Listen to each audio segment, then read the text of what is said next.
আমি কাঁদবো না আর।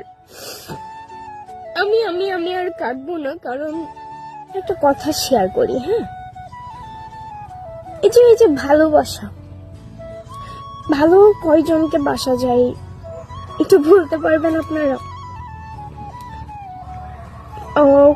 শখ করে একজনের হাত ধরছিলাম, তো যাই হোক কোনো কারণবশত সম্পর্ক নাই, টেকে নাই। তার ছেড়ে যাওয়ার 2-3 সপ্তাহ পরেই কিভাবে একটা মানুষ আবার নতুন সংসার করতে পারে বা নতুন স্বপ্ন বাঁধার স্বপ্ন দেখে। যদি ওই মানুষটা সত্যি এই অপর মানুষটাকে ভালোবাসতো কখনো, তাহলে কিন্তু কখনোই এত তাড়াতাড়ি, মানে 2-3 সপ্তাহের ভিতরে আবার নতুন করে জীবন সঙ্গী খোঁজা ট্রাই করতো না, বা সে নতুন করে জীবন সঙ্গী বিয়ে করতো না। মানে সে আমাকে বলেছিল যে আমি তোমাকে ছাড়া বাঁচবো না, তোমাকে ছাড়া অন্য কারো কথা তো ভাবতেই পারি না। কিন্তু অথচ সেই মানুষটা আমাকে ছেড়ে যাওয়ার পরে 2-3 সপ্তাহ পরে সে মানুষটা বিয়ে করলো।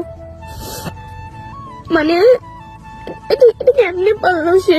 মানে আমাদের কথা কি, বা মানে তার কি কোনো কিছু মনে নাই? আমি তার জন্য আমার ফ্যামিলি ছেড়ে দিয়েছিলাম। সে আমাকে আজকে ছেড়ে দিয়ে সে নতুন আরেকটা বিয়ে করলো। দোয়া করি তারা যেন ভালো থাকে।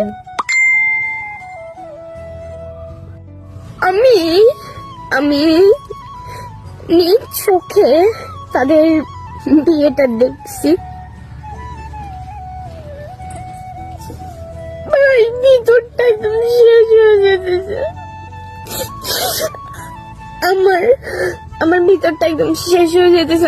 আমি কাউকে বুঝাইতে পারতেছি না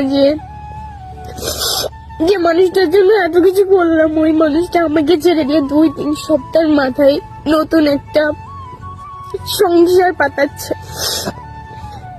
সে আমাকে ভালোবাসতো, আমি তাকে ভালোবাসতাম না। কিন্তু দেখেন, তার কথা হচ্ছে এটাই যে আমি তাকে ভালোবাসি না, সে আমাকে ভালোবাসে। কিন্তু আজকে কই আমি তো অন্য কোনো সম্পর্কে যাইতে পারি নাই, কই আমি তো নতুন কাউরে বিয়ে করার স্বপ্ন দেখতেছি না, কিন্তু সে ঠিকই বিয়ে করে নিছে।